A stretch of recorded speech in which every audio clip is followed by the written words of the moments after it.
Golden State Warriors kontra Phoenix Suns sa teritoryo ng Dubs mga kaibigan, asar talo si Dillon Brooks na technical foul lang naman ang Suns player kahit nasa upuan lang at hindi naglaro versus GSW. So ito na yung sinasabi ng marami na pagkatapos ang dalawang sunod na talo ng gold-blooded kalaban ng Bucks at Pacers noong nakaraan.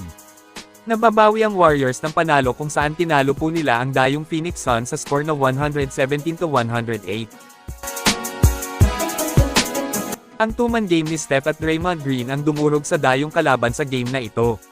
Tingnan nyo nga naman po ang play na ito, kakaiba talaga ang chemistry ng dalawang veterano ng Dubs.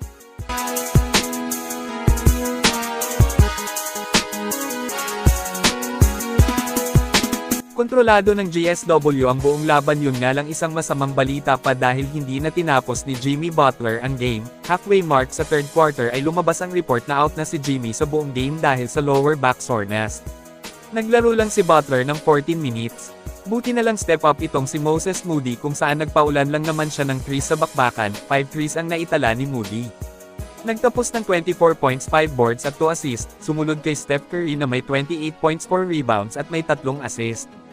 Para sa Suns naman hindi sapat ang 38 points ni Devin Booker para pabagsakin ang Golden State Warriors, dahil walang masyadong tulong sa mga kakampi sa scoring kaya nahirapan silang manalo sa gutom na grupo ng GSW.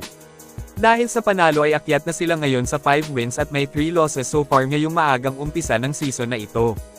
Kailangan pa ng maraming panalo sa mga laban para hindi babagsak sa mahirap na Western Conference. Bago ang banggaan ay marami ang nagsasabi na talo na naman nga daw po ang GSW sa Suns, ngunit pagdating sa mismong laban ay hingal malala ang inabot ng Phoenix kakahabol sa lamang ng home team. Ito panoorin natin ulit ang ginawa ng Warriors sa bakbakan kontra Phoenix Suns mga kaibigan.